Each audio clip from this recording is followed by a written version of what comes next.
conocimiento de su voluntad, en toda sabiduría y comprensión espiritual. Oh, oh. Llevando fruto en toda buena obra, agradándole en todo, creciendo en el conocimiento de Dios. Instituto Bíblico, ven Señor Jesús.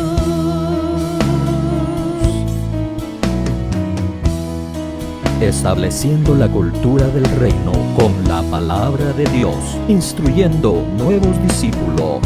Instituto Bíblico, ven Señor Jesús. Hola, bendiciones amados hermanos, aquí te saluda el pastor Juan Carlos Lima y estamos ya en la semana número 11 de esta serie que le hemos titulado Los libros históricos del Antiguo Testamento. Qué bueno que estás conectado. Y el día de hoy, amados hermanos, tenemos bastante material. Vamos a estar viendo una segunda faceta de la vida de David, pero vamos a ver el área de la alabanza y adoración. Así que por favor no te pierdas esta enseñanza, mírala completo que vas a aprender muchísimo acerca de la alabanza y la adoración. Así que por favor ten tu Biblia abierta, ten tu cuaderno listo, tu lapicero para hacer los apuntes. ¿Qué te parece si comenzamos entonces, amados hermanos? Y quiero que vayas ahí conmigo a 2 de Samuel, capítulo 6, versículo 21 al 22. Mira lo que dice: estaba danzando delante del Señor, quien me eligió por encima de tu padre y de su familia. Está hablando con Mical. Él me designó como el líder de Israel, el pueblo del Señor, y de este modo celebro delante de él. Así es, y estoy dispuesto a quedar en ridículo e incluso a ser humillado ante mis propios ojos. Pero esas sirvientas que mencionaste de seguro seguirán pensando que soy distinguido. Desde el principio, amados hermanos, cuando hablamos de alabanza y adoración, notamos una importancia que la Biblia da acerca de la alabanza y la adoración, que ese es el tema del día de hoy. Vamos a ver el área de la alabanza y adoración en David. Vamos a ver todo lo que él nos va a enseñar acerca de la alabanza y adoración por medio de su vida. Pero miremos desde el principio de la Biblia, nos damos cuenta que hay algo que la Biblia desde el mero principio nos comienza a hablar. Miremos, por ejemplo, la historia de Caín y Abel. Nos damos cuenta, amados hermanos, desde ese principio ya se comienza a hablar acerca de este tema, de la adoración. Pero también, amados hermanos, nos damos cuenta en el holocausto de Noé. Si vas conmigo ahí a Génesis capítulo 8, versículo 20 al 21, entonces dice: entonces Noé edificó un altar al Señor y tomó de todo animal limpio y de toda ave limpia y ofreció holocaustos en el altar. El Señor percibió el aroma agradable. Démonos cuenta, amados hermanos, desde un principio de la Biblia ya se nos está hablando de este tema de la adoración. Ahí la palabra que usan para altar significa lugar de sacrificio construido de roca, tierra o bronce.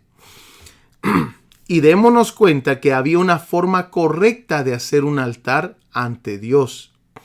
Amén. Una forma correcta de hacer un altar ante Dios. Primera de Pedro capítulo 2 versículo 5 nos muestra que esa forma correcta no ha cambiado, amados hermanos.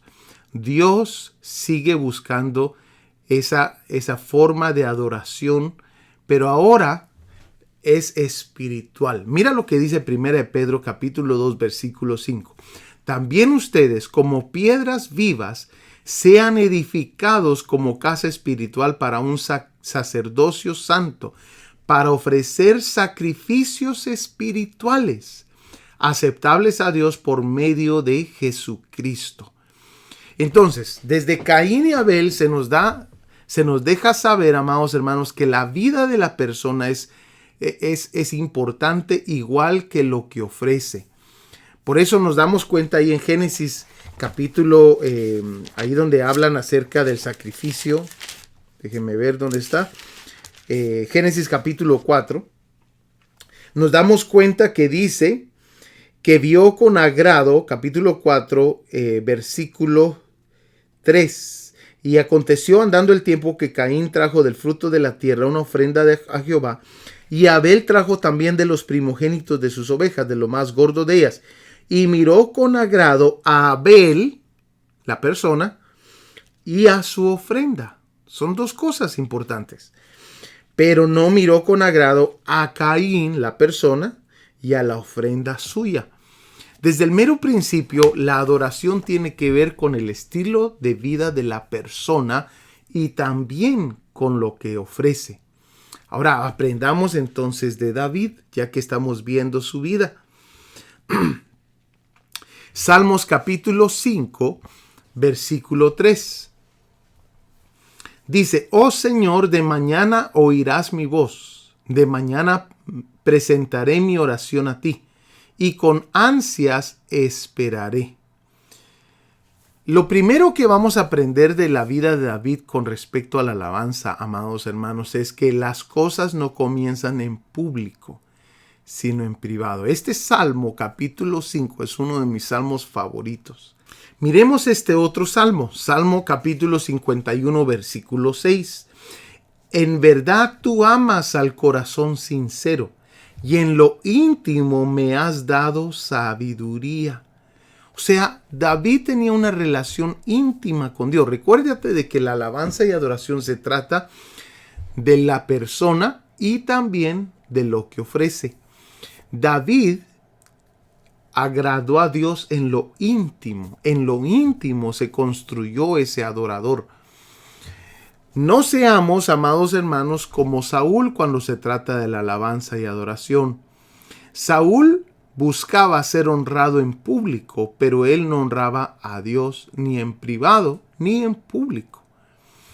Démonos cuenta, amados hermanos, que dice: Saúl respondió en 1 Samuel 15:30, he pecado, pero te ruego que me honres ahora delante de los ancianos de mi pueblo y delante de Israel, y que regreses conmigo para que yo adore al Señor tu Dios.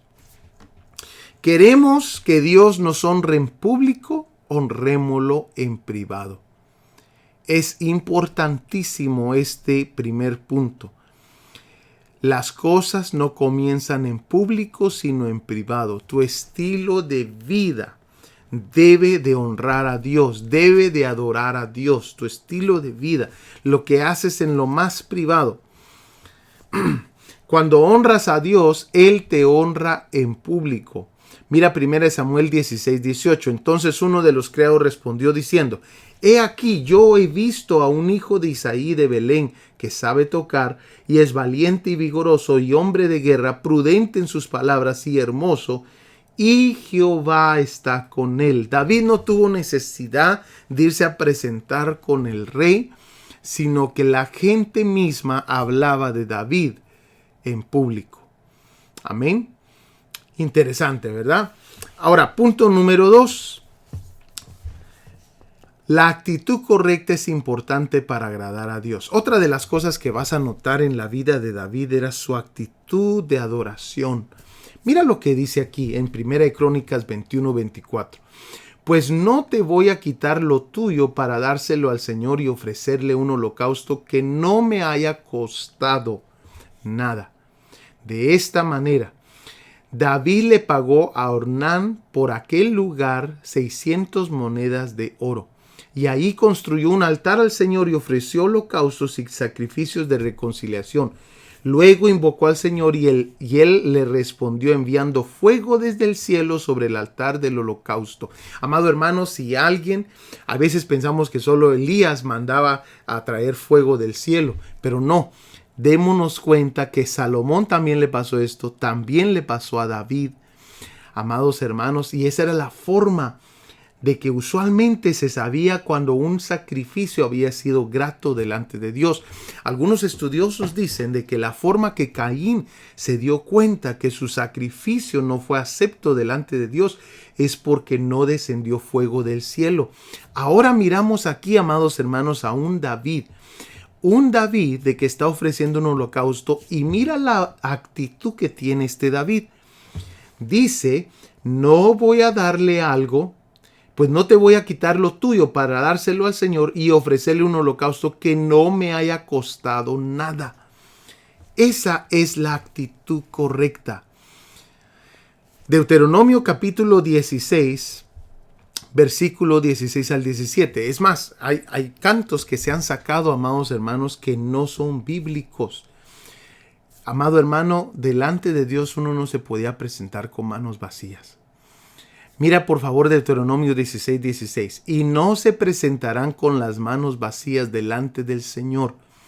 Cada hombre dará lo que pueda, de acuerdo con la bendición que el Señor tu Dios te haya dado. Y si tú lees el contexto, te darás cuenta de que había hasta algo que ofrecer para la gente más pobre. Pero nadie se podía presentar delante de Dios con las manos vacías. El día de hoy, amados hermanos, mucha gente toma el tiempo de la alabanza como un tiempo para llegar tarde, como un tiempo, amados hermanos, para no estar ahí. Es que se tarda mucho el servicio, mejor lleguemos 30 minutos tarde porque está la alabanza. Amado hermano, grave error es ese. Delante del Señor, ni ahora ni antes se podía uno presentar con las manos vacías. Eso significa, amados hermanos, que hay que preparar la vasija para que cuando se ofrezca, amados hermanos, delante del Señor lo que traemos, el Señor se agrade de ello. Amén. Entonces, no te presentes a Dios con manos vacías. No le traigas las obras a Dios. No le traigas un sacrificio cansado. No le traigas a Dios un sacrificio enfermo. Estos todos fueron los errores de Israel. Israel en el capítulo 1 de Isaías, mira lo que le dice Dios acerca de sus sacrificios al pueblo de Israel. Capítulo 1, versículo 15 de Isaías. Dice: cuando extendáis vuestras manos, yo esconderé de vosotros mis ojos. Asimismo, cuando multipliquéis la oración, yo no oiré. Llenas están de sangre vuestras manos, lavaos y limpiaos. Quitad la iniquidad de vuestras obras de delante de mis ojos. Dejad de hacer lo malo, aprender a hacer el bien, buscar el juicio, restituir al agraviado, hacer justicia al huérfano, amparar a la viuda. Venid luego, dice Jehová, y estemos a cuentas. Si vuestros pecados fueren como la grana, como la nieve, serán emblanquecidos. Si fueren rojos como el carmesí, vendrán a ser como blanca lana. Dice la palabra del Señor unos versículos antes de estos que leímos, que Dios se fastidió de sus lunas nuevas, se fastidió de sus fiestas solemnes, se fastidió de todo lo que ellos hacían, porque todo se volvió religiosidad. Las cosas que ellos hacían no las hacían de corazón. Si algo aprendemos de David es tener la actitud correcta cada vez que nos presentamos delante de Dios. A veces pensamos de que hacemos el ridículo, pero es que a veces se necesita hacer el ridículo para poder agradar a Dios, porque nadie más lo está haciendo. Nadie más está danzando, nadie más está levantando las manos. Amado hermano, hay veces para agradar a Dios vamos a tener que hacer lo que nadie más está haciendo, porque eso es lo que le agrada a Dios. Especialmente tú y yo que estudiamos la palabra, podemos ver, amados hermanos, lo que a Dios le agrada en su palabra. Lo que a Dios le agrada en su palabra, hay que comenzar a hacerlo. Amén. En medio de la alabanza, en medio de la adoración. Punto número 3. Busca y conoce lo que debes de sacrificar en tu altar para Dios. Mira el Salmo 51, 17. Los sacrificios de Dios son el espíritu contrito. Mira, los sacrificios de Dios son el espíritu contrito. Al corazón contrito y humillado, oh Dios, no despreciarás. Salmo 50:14 nos dice otra cosa. Sacrifica a Dios alabanza y paga tus votos al Altísimo, e invócame en el día de la angustia, te libraré y tú me honrarás. Hay algo que ocurre cuando nosotros levantamos alabanza a Dios, amado hermano, en medio de la dificultad, en medio de la enfermedad, en medio del momento difícil. Hay algo que ocurre, algo se está haciendo, se está creando adentro de nosotros que el Señor necesita escuchar. Salmo 50:23. El que ofrece sacrificio de acción de gracias me honra, y al que ordena bien su camino le mostraré la salvación de Dios. Fíjate, amado hermano, de que hay un nardo puro que está muy adentro de cada uno de nosotros. Sí, como esa historia de Mateo capítulo 26, versículos 6 al 8. Lo valioso no era el frasco de alabastro, sino el nardo puro.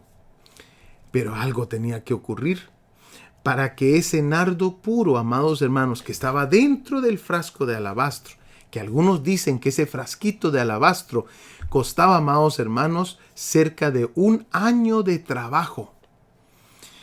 Tenía que quebrarse el frasco para que saliera el nardo puro.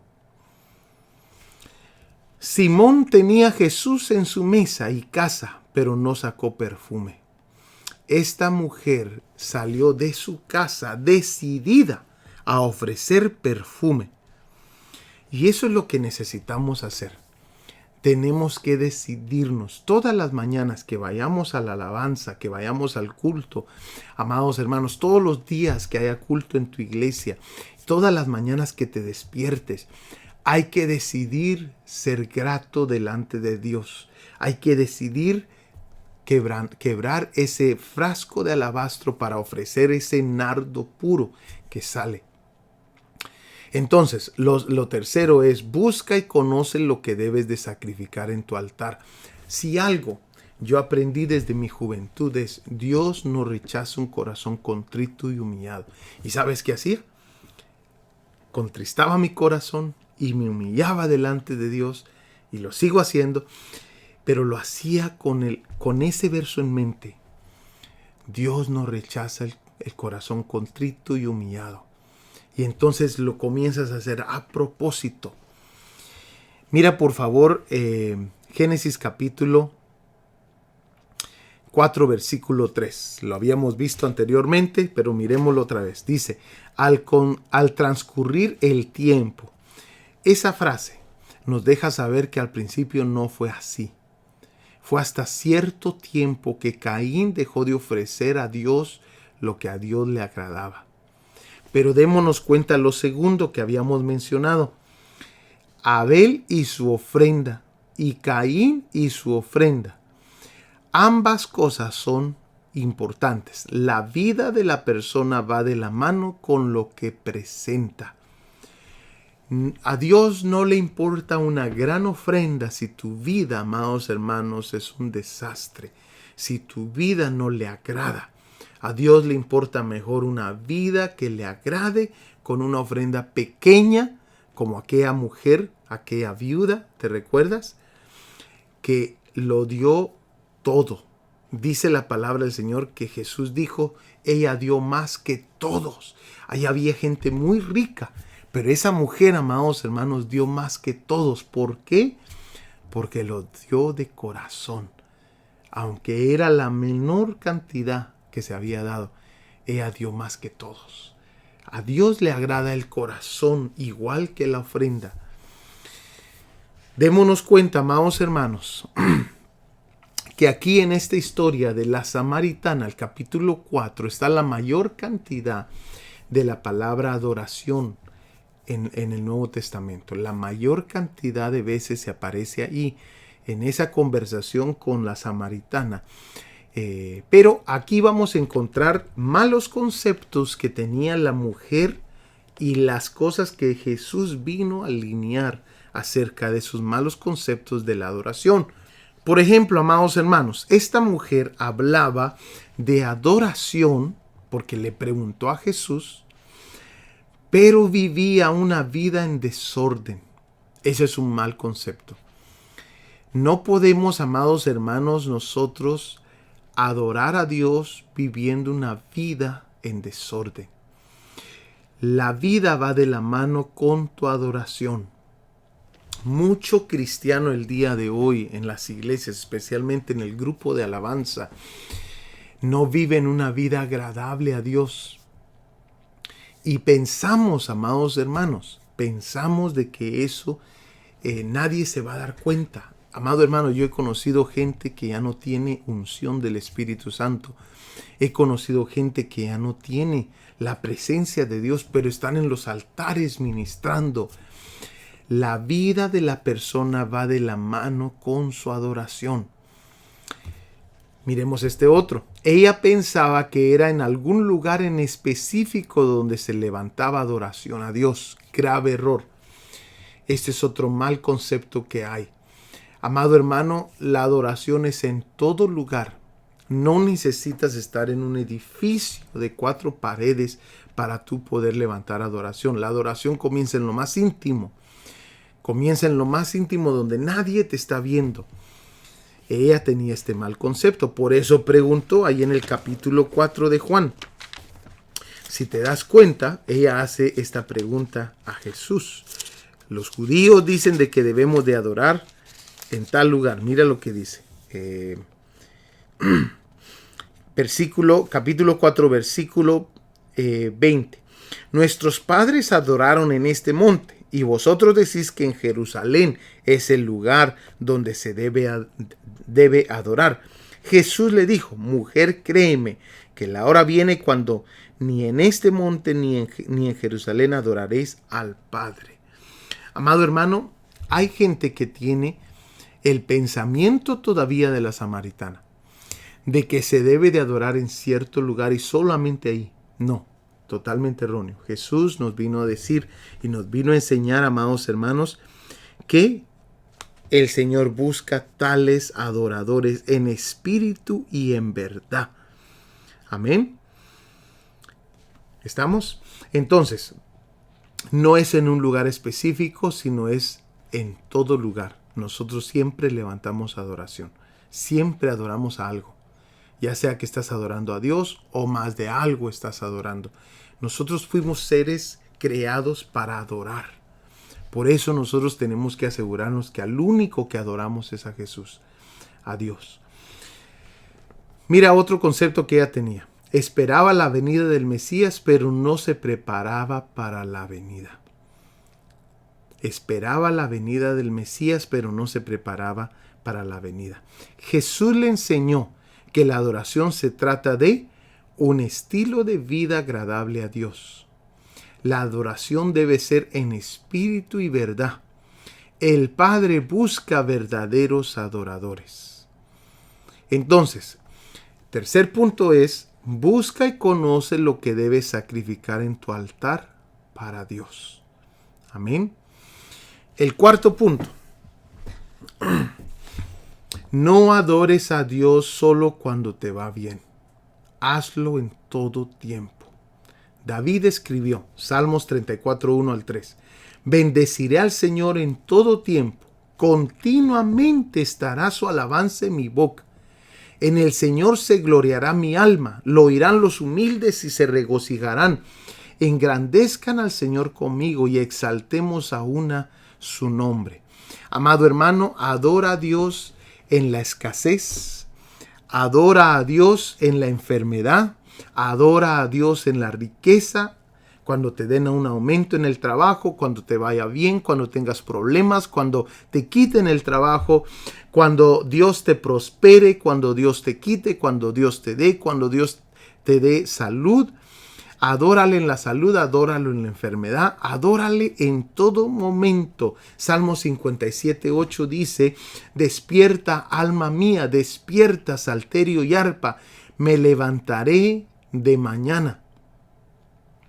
Te alabaré entre los pueblos, oh Señor, cantaré de ti entre las naciones. Este salmo se cree que fue escrito cuando David estaba siendo perseguido por Saúl. Y su actitud, ¿cuál es? Despierta, alma mía. Me levantaré de mañana, te alabaré entre los pueblos. Amado hermano, David tenía en su boca la alabanza y la adoración. ¿Pero por qué? Miremos esta próxima gráfica donde vamos a aprender algunas cosas de David que nos van a ayudar a comprender. Si te das cuenta, la mayoría de los salmos se cree, amados hermanos, de que los hizo David. Aquí aparece David haciendo algunos salmos, pero también aquí aparece David nuevamente. Amén. Y nos damos cuenta de que algunos de los libros y programas le asignan la mayoría de salmos a David. 74 salmos, aunque se cree, amados hermanos, que hizo más, hizo muchos más. Pero 74 le asigna, por ejemplo, este programa de Logos. Amén. Bueno, entonces, démonos cuenta que David hizo muchos de sus salmos basados en un tema en específico.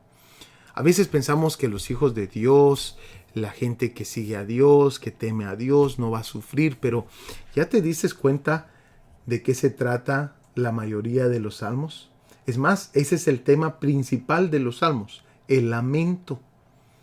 Y mira quién los escribió, está en color azul, y cuando vamos a buscar quién escribió la mayoría de salmos en azul, sorpresa, fue el mismo David, el que escribió la mayoría de los salmos en azul que aparecen en este programa.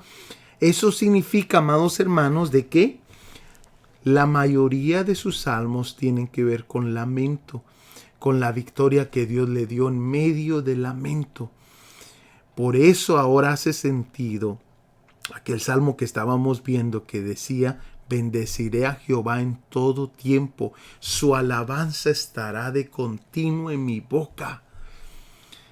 Ese salmo hermoso, amados hermanos, David vivía lo que decía. Él bendecía a Jehová en todo tiempo. Sí, cometió errores como muchos de nosotros, pero tenía una cualidad muy, muy hermosa, amados hermanos: la alabanza y la adoración. El corazón contrito y humillado. Ahora, comprendamos algunas cosas de la música. Dios creó la música con el poder de poder afectar al ser humano. ¿Por qué? Porque la música es el instrumento, amados hermanos, que el ser humano debería de usar solamente para Dios.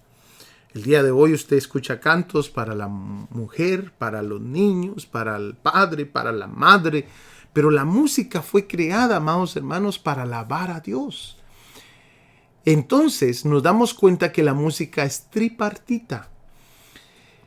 ¿Por qué, amados hermanos? Porque el ser humano es tripartito. Es el instrumento que el ser humano iba a usar. Y no solamente el ser humano, otros seres lo usan también, como los ángeles. Amados hermanos, el instrumento para alabar a Dios, la música. Por eso notamos, amados hermanos, que el ser humano es tripartito, pero también nos damos cuenta que la música tiene armonía, ritmo y melodía. Amén. Y solamente hay 3 tipos de instrumentos en la música. Solamente 3. No importa cuál toques. Las cuerdas, las percusiones y los vientos. Esos son los únicos 3 tipos de instrumentos. Y cada uno de ellos ministra un área del ser humano. Amén. Cada uno de ellos. Por eso hay cierta música que, aunque no lo creamos, es almática. Amén. Almática, es cierta música que te ministra el alma. Y ahí anda, hermano, la persona recordando a la novia, ¿verdad? Porque han hecho cantos almáticos. Es más, hay algunos cantos cristianos que los han hecho almáticos. No quiero decir nombres, pero si tú conoces de alguno, ponme en los comentarios qué cantos cristianos son almáticos. Por eso hay que tener mucho cuidado con lo que uno escucha. Hay que tener mucho cuidado. Pero ahora, cuando hablamos y regresamos nuevamente a la alabanza, ya no solo la música, la alabanza, nos damos cuenta, amados hermanos, de que hay algo que ocurre en medio de la alabanza a Dios. Mira, aquí te lo puse con versículos bíblicos. Cuando alabamos a Dios, los espíritus malos huyen. 1 Samuel 16, 14 al 23. Los espíritus malos huyen. Cuando alabamos a Dios, el enemigo es confundido. Amén. El enemigo es confundido. Segunda de Crónicas 21 al 2. Cuando alabamos a Dios, las cadenas y las cárceles espirituales son rotas.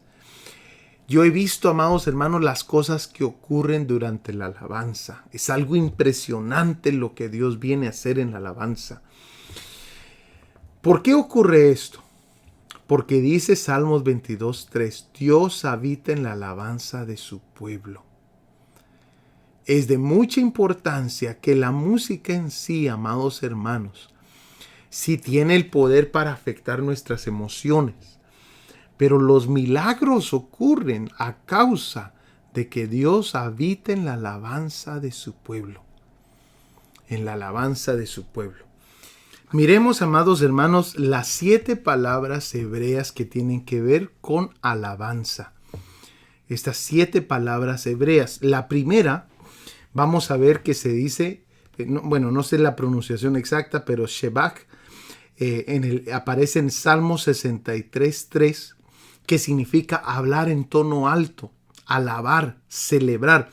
Estas 7 palabras nos van a dar una instrucción bíblica de lo que a Dios le agrada.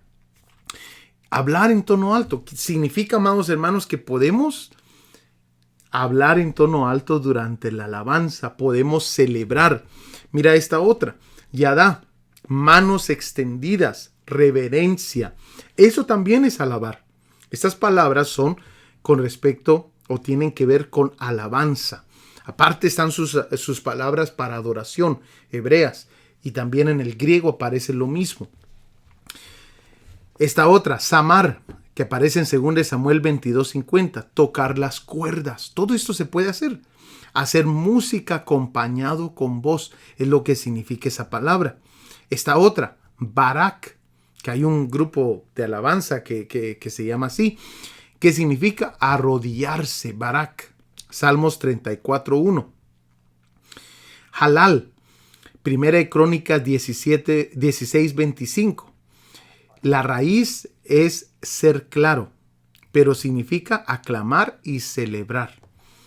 Pero también nos damos cuenta que si su raíz significa ser claro, significa que cuando celebremos a Dios o aclamemos a Dios, seamos claros. Amén. Que sea algo que se entienda. Todá. Josué capítulo 7 versículo 19. Confesar alabanzas. Tejilá.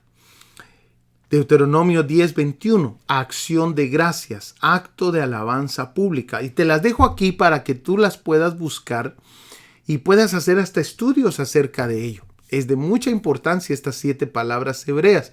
Como te repito, también existen las en griego y también existen las de adoración en hebreo y en griego. Tal vez en otra ocasión hablamos de ello. Pero estas 7 palabras nos van a dar, amados hermanos, una claridad de lo que a Dios le agrada en la alabanza. No hay nada de malo levantar tus manos.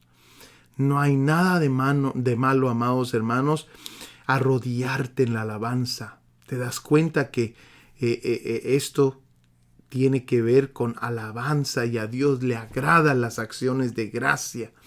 Acto de alabanza pública. Ahora, termino con esto. El tabernáculo de David. ¿Por qué, amados hermanos, a Dios le agradó el tabernáculo de David? ¿Y de qué se componía el tabernáculo de David? Hechos capítulo 15, versículo 16, nos dice, después de esto volveré y reedificaré el tabernáculo de David que ha caído. Y reedificaré sus ruinas y lo levantaré de nuevo, para que el resto de los hombres busque al Señor. Y todos los gentiles que son llamados por mi nombre, dice el Señor, que hace saber todo esto desde tiempos antiguos. Bueno, si nos damos cuenta, Usan esta palabra reedificaré. Quiere decir que esto ya fue construido en algún momento y solo se va a levantar de nuevo. Eso es lo que significa esa palabra. Pero también nos dejan saber el propósito por el cual la van a reedificar ese tabernáculo. Para que el resto de los hombres busque al Señor. Entonces, vamos a aprender 5 cosas de estos versículos de mucha importancia. 5 cosas acerca del tabernáculo de David. La primera, nos damos cuenta que va a servir para la unión de los gentiles con los judíos para buscar al Señor. Y es que eso es exactamente lo que está ocurriendo el día de hoy. Hay lugares, amados hermanos, por ejemplo, yo conozco un pastor que es judío y, amados hermanos, él ha venido a nuestra iglesia, se junta con nosotros, alaba a Dios con nosotros, se goza con el tipo de alabanza que nosotros tenemos y se está cumpliendo la palabra de Dios, porque ese era el propósito de este tabernáculo, alabar a Dios juntamente, judíos con gentiles. Segundo punto, el principio de la restauración del tabernáculo de David comenzó allí en el derramamiento del Espíritu Santo sobre los gentiles. Allí en Hechos capítulo 15 se nos está dando ese ejemplo y allí fue el principio de la restauración del tabernáculo. Pero démonos cuenta que en ese principio, amados hermanos, solamente entró una de las facetas del tabernáculo de David. El día de hoy nosotros estamos viendo, amados hermanos, bastante de lo que tenía el tabernáculo de David. Lo estamos viendo el día de hoy en las iglesias. Pero recordemos que tiene su cumplimiento total en el milenio, cuando Jesucristo se siente sobre el trono de David. Amén. Punto número 4. A la comunión cercana entre Dios y su pueblo no había atrio ni lugar santo. En el tabernáculo de David no había atrio ni lugar santo. Amén. Entonces nos ponía de mucha cercanía, con el lugar santísimo donde está la presencia de Dios. Eso es lo que estamos gozando el día de hoy en los servicios, la presencia de Dios. Y punto número 5, también alude al orden davídico de la alabanza y adoración. Para entender esto un poquito más, quiero que mires esta próxima gráfica conmigo y démonos cuenta que el tabernáculo de Moisés se componía de diferentes partes. Amén. De distintas partes. Pero nos vamos a dar cuenta que el tabernáculo de David solamente tenía una sección donde estaba el arca del pacto adentro. No había distintas secciones. En cambio, el tabernáculo de Moisés, como ya lo hemos dado antes, tenía 3 lugares: los atrios, el lugar santo y el lugar santísimo, aparte sus diferentes muebles que existían en cada una de estas secciones. Pero el tabernáculo de David, amados hermanos, que el Señor prometió restaurar para que el resto de los hombres alaben al Señor, se está cumpliendo el día de hoy, pero no ha llegado a su punto máximo. Amén. Pero ¿de qué se componía? Vamos a darnos cuenta de que una de las cosas que hizo David es que puso a 3 líderes que dirigieran la alabanza en este tabernáculo. Y los versos bíblicos están ahí, te los pongo ahí. Y cada uno de estos 3 líderes, amados hermanos, estaba encargado de diferentes áreas de la música, de la alabanza a Dios. Amén. Algunos tenían Asaf tenía las percusiones, Jedutún tenía las cuerdas y Emán tenía los vientos. Y aquí, con los hijos que ellos tenían, ellos también se encargaron, fueron líderes de áreas, los hijos. Y aquí nos vamos a dar cuenta de un secreto en la alabanza, de lo que más debería de existir en la alabanza, amados hermanos. Porque cada uno de ellos tenía hijos que estaban encargados. Y estos hijos, algunos estudiosos los toman como la clave de cómo es que agrada a Dios que esté el grupo de alabanza. Percusiones, solamente habían 4. O sea que debe de haber menos percusiones. Ahora, ¿por qué? ¿Qué ministra las percusiones? Dijimos que las percusiones ministran el cuerpo humano. Amén. Entonces, debe de haber menos de percusiones. Yo he ido a iglesias donde están un montón de tambores, amados hermanos. He ido a iglesias donde ponen hasta 5 personas, 4 personas con los tambores.